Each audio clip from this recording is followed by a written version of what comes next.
Lalu sesampainya Sylvia ini masuk ke dalam rumah, Gertrude ini menyuruh Sylvia memasukkan botol kosong ke dalam, maaf, kemaluannya Sylvia. Aloha gengs, assalamualaikum warahmatullahi wabarakatuh. Thank you banget kalian udah klik video ini. Oke, di video kali ini aku bakal ngajak kalian buat ngulik kisah dari Sylvia Likens, dimana ia merupakan seorang gadis berusia 16 tahun dan dibunuh oleh ibu asuhnya sendiri bernama Gertrude Baniszewski, dibantu oleh 6 orang anaknya dan juga beberapa anak dari tetangganya. Kasus dari Sylvia Likens sendiri merupakan kasus pembunuhan terkejam yang pernah terjadi di negara bagian Indiana, di mana kasusnya ini telah digambarkan oleh seorang penyidik senior yang berada di Departemen Kepolisian Indianapolis sebagai kasus paling sadis yang pernah ia selidiki dalam kurun waktu 35 tahun terakhir selama ia bertugas di Kepolisian Indianapolis. Nah, bagaimana kisahnya, guys? Oke, langsung aja kita mulai ceritanya. Oke, sebelum masuk ke kisahnya, aku bakal ngenalin dulu ke kalian siapa sih Gertrude Baniszewski ini. Gertrude Baniszewski lahir pada tanggal 19 September 1928 di kota Indianapolis, negara bagian Indiana. Dengan nama lengkap Gertrude Van Vossen dan lahir dari pasangan Molly Marshall dan juga Hugh Marcus Van Vossen. Gertrude ini merupakan anak ketiga dari 6 bersaudara dan keluarganya itu berasal dari lower class family atau keluarga kelas bawah gitu, guys.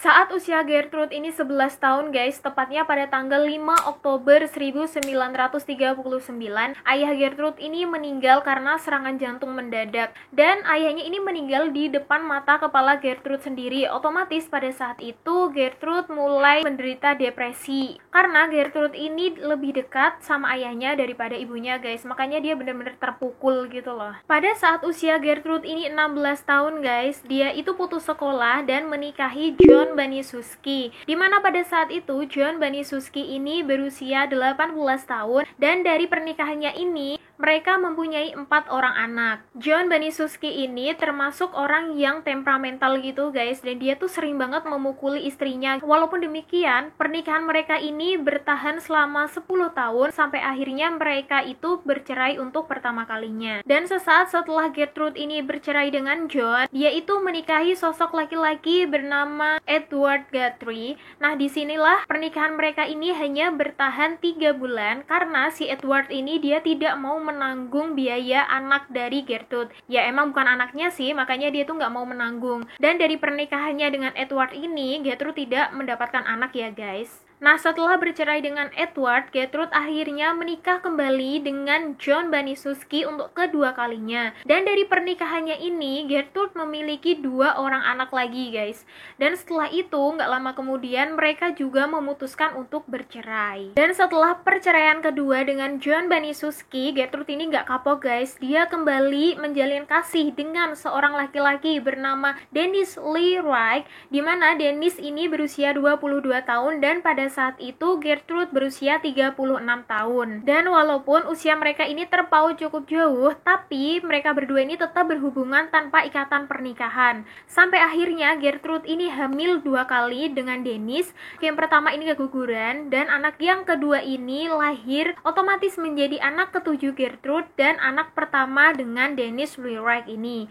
Dan anak ini diberi nama Dennis Lee Wright Jr. Tapi nggak lama kemudian setelah kelahiran anaknya ini, Dennis Lee Wright akhirnya kabur dari Gertrude sehingga meninggalkan anaknya ini dengan Gertrude. Dan pada tahun 1965 akhirnya Paula tinggal sendiri dengan ketujuh anaknya, yaitu Paula, Stephanie, John, Mary, Shirley, James, dan Dennis Lee Wright Jr. Tapi pada saat itu kondisi Gertrude ini termasuk memprihatinkan, guys, karena dia itu kurus, kering gitu loh. Dan dia itu menderita asma, bronkitis, terus juga ada depresi juga karena dia itu harus menghidupi 7 anaknya seorang diri. Padahal dia itu hanya kerja serabutan seperti nyuciin baju tetangganya.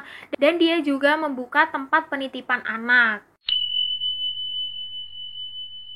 Oke, lanjut, guys. Sekarang aku bakal ngenalin kalian siapa sih Sylvia Likens ini. Sylvia Likens lahir pada tanggal 3 Januari 1949 dengan nama lengkap Sylvia Mary Likens dan lahir dari pasangan Lester Cecil Likens dan juga Elizabeth Franz. Sylvia dilahirkan di antara dua kembar prenatal di mana kakaknya ini Diana dan Daniel berusia 2 tahun di atas Sylvia dan adiknya ini Jenny dan Benny lahir 1 tahun setelah Sylvia. Tapi Jenny Likens ini menderita polio guys, sehingga salah satu kakinya lemah dari kaki yang lain dan menyebabkan dia itu kalau berjalan harus memakai tongkat. Di kalangan teman-temannya, Sylvia ini biasa dipanggil dengan sebutan Cookie dan dia ini merupakan sosok remaja yang gemar menari dan menyanyi. Pada saat itu band favoritnya adalah The Beatles dan lagu kesukaannya adalah All the Star in the Sky. Likens family ini merupakan keluarga dengan kondisi perekonomian menengah sehingga Sylvia ini membantu orang tuanya dengan cara mengasuh anak-anak tetangganya atau dia itu menjual jasa menyetrika, mencuci baju teman-temannya maupun baju tetangganya. Dan uang yang didapat sebagian itu ditabung, sebagian lagi diberikan kepada ibunya. Meskipun Sylvia ini dia sosok periang dan bersemangat, tapi dia itu kalau ketawa sering menutup giginya kayak gitu loh guys.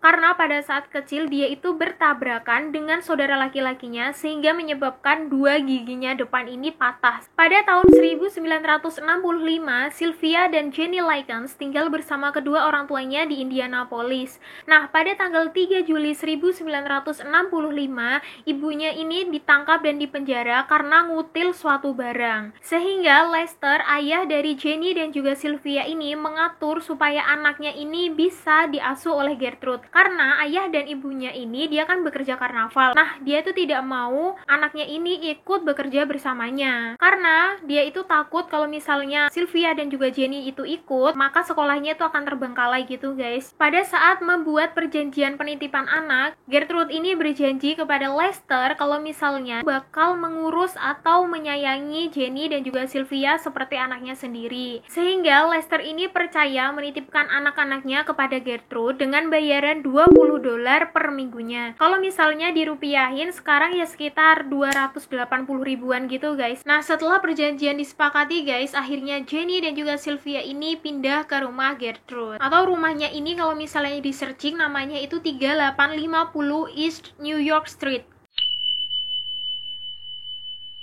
Pada minggu-minggu awal, Sylvia dan juga Jenny, dia diperlakukan baik oleh Gertrude dan juga anak-anaknya guys. Sylvia juga sering bermain dengan Stephanie, berangkat pulang sekolah bareng. Kadang juga Stephanie dan Sylvia ini karaokean bareng. Dan Sylvia juga membantu pekerjaan rumah di rumah Gertrude. Terus mereka juga berangkat ke gereja bareng. Pokoknya apa-apa bareng dan semua tampak normal. Tapi itu tak berlangsung lama guys. Pada saat tanggal dimana dijanjikan cek itu sampai, nah itu tuh nggak nyampe gitu guys. Misalnya pada tanggal 1 harusnya cek itu turun. Nah, pada tanggal 1 itu dilalah ceknya tuh nggak turun. Nah, Gertrude di sini mulai marah dengan Sylvia dan juga Jenny. Pada kemarahannya ini, Gertrude memukul Sylvia dan juga Jenny di pantatnya dalam keadaan telanjang. Padahal cek itu hanya delay guys, kayak gak tahu kayak di pengirimannya gitu ada masalah, terus besok paginya cek itu sampai di tangan Gertrude. Kalau zaman dulu itu kan komunikasi susah dan lain sebagainya, jadi orang tua Sylvia ini tidak bisa mengatakan kalau misalnya bakal ada keterlambatan pengiriman cek kepada Gertrude. Jadi Gertrude mengira kalau misalnya dia tuh gak bakal dibayar pada minggu itu, makanya dia tuh marah kepada Sylvia dan juga Jenny. Padahal setelah itu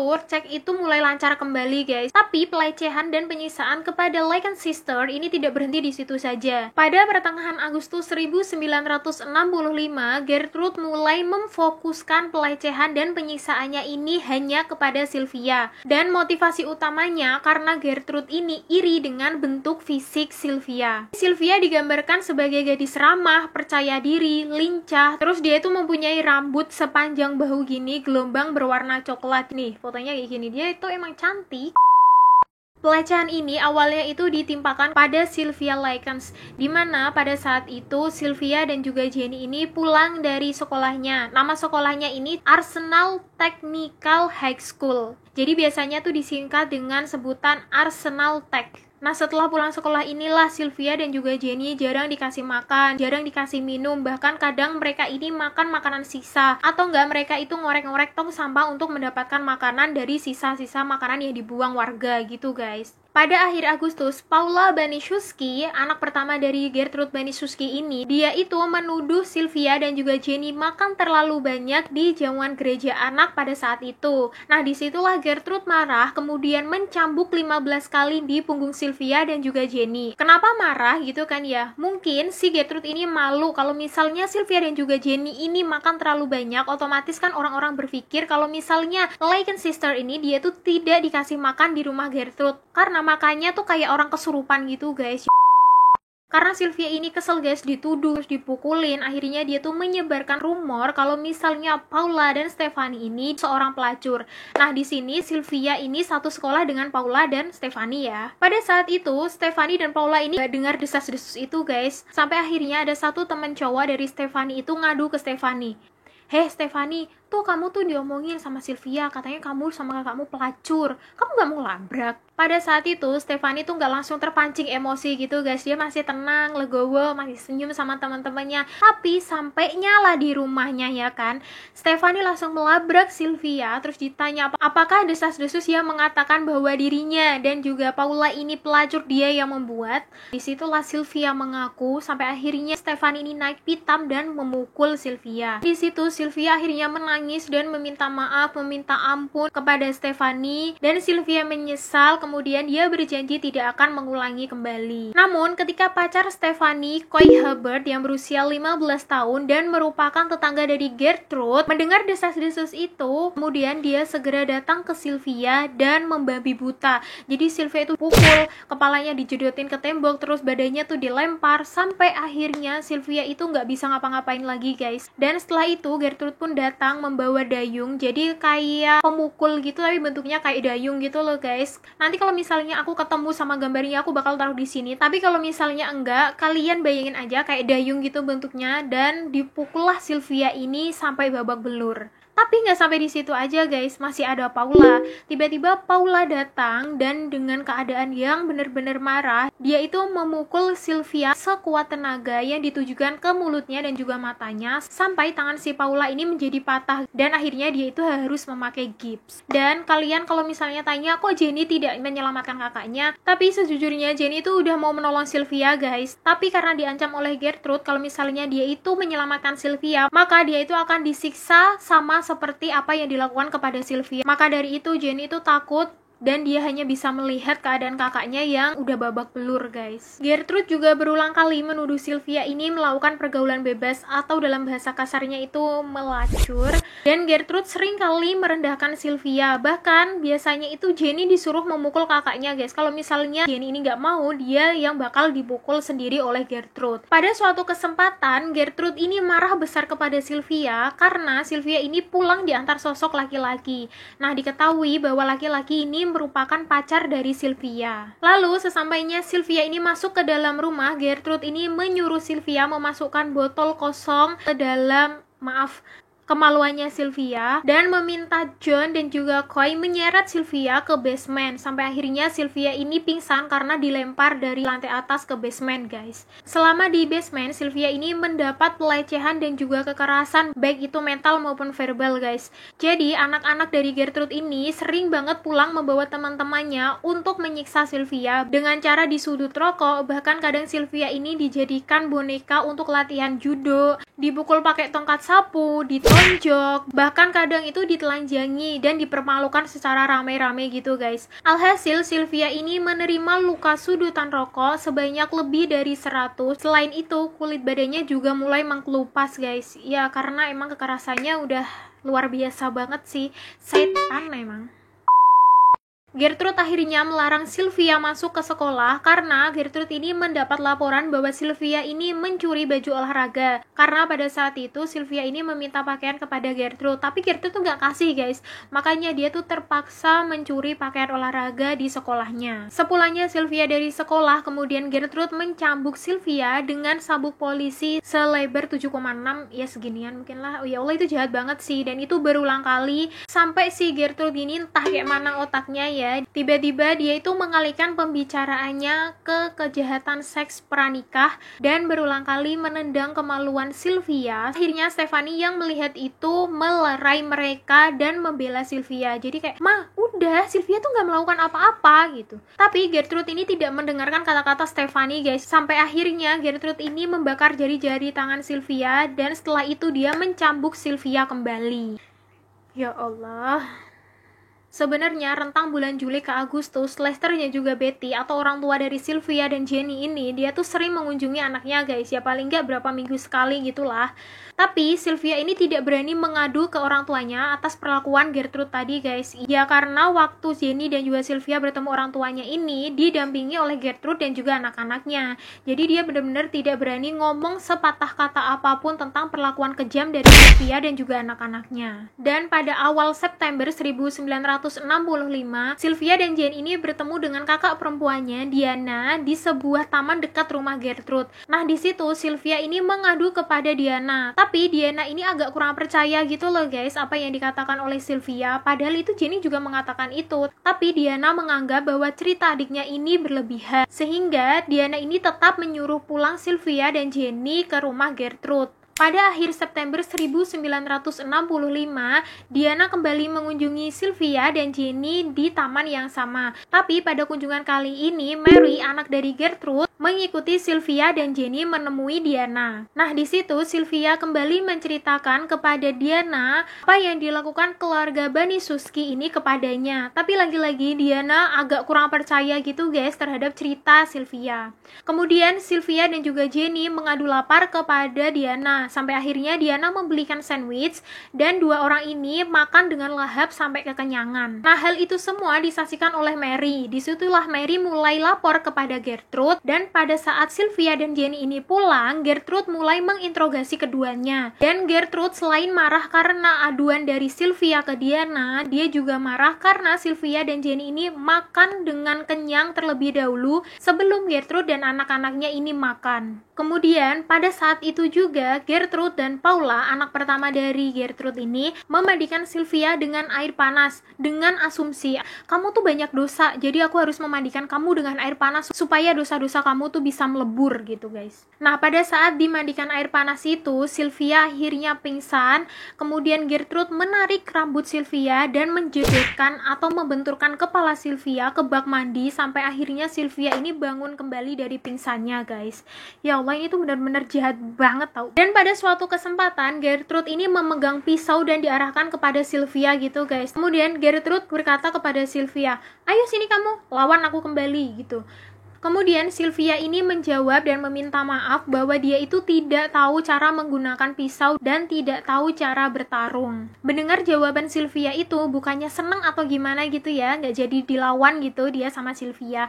Malah dia itu menggores kaki Sylvia sampai Sylvia itu mempunyai luka gores nganga gitu, guys. Jadi kakinya tuh kayak dibiset gitu loh pakai pisau. Emang nggak ada otak dia tuh. Tak lama dari kejadian itu, ayah dari seorang bocah bernama Michael, dia itu melaporkan kepada sekolah Arsenal Tech bahwa ada seorang gadis mempunyai luka terbuka yang tinggal di keluarga Baniszewski. Kemudian dia itu menelpon pihak sekolahnya, guys. "Halo, selamat siang, apa benar ini dengan sekolah Arsenal Tech?"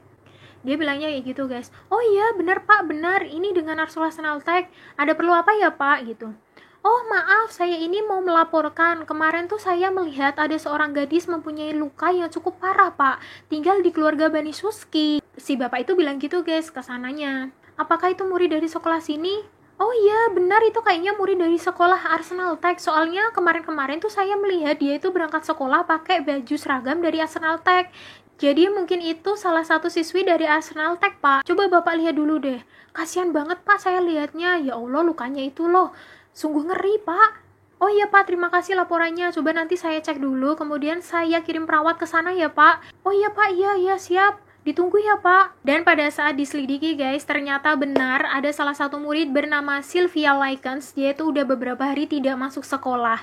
Nah, disitulah akhirnya sekolah ini mengirimkan perawat ke rumah Baniszewski. Kemudian perawat itu ngomong, "Permisi Bu, apakah Sylvia Likens benar tinggal di sini?" Terus Gertrude jawab, Oh iya Bu, benar, bilang gitu. Apa saya bisa ketemu Bu sama Sylvia? Wah maaf Bu, Sylvia ini udah seminggu kabur dari rumah. Karena dia itu nakal Bu orangnya Bu. Ya Allah, orang dikasih tahu disuruh disiplin, disuruh menjaga kebersihan, dia tuh nggak mau Bu. Makanya dia tuh kabur. Mungkin dia nggak betah di sini Bu. Saya juga bingung nih lagi nyari. Aduh bikin susah aja itu anak gitu. Terus si perawat ini kembali ngomong, masa Bu, kok saya dapat laporan katanya kemarin itu Sylvia masih ada di rumah ini ya, katanya ada luka-luka di badannya gitu Bu. Si Gertrude kembali menjawab, loh, masa? Siapa Bu yang melaporkan? Orang nggak ada kok. Orang udah seminggu dia kabur. Saya juga sedang mencari ini. Dan luka-luka di badannya ya emang bener Bu. Itu kesalahannya sendiri. Karena dia tuh nggak mau disiplin. Makanya dia tuh dapat luka-luka itu Bu. Dan menurut saya lukanya nggak terlalu parah kok Bu. Cuma luka sayatan biasa gitu kok Bu, setahu saya. Ya mungkin namanya anak-anak ya Bu. Mungkin dia kena apa. Soalnya ditanya juga nggak jawab. Nah disitulah akhirnya perawat ini percaya kepada Gertrude sampai akhirnya dia itu pamit pulang dan tidak jadi ketemu dengan Sylvia.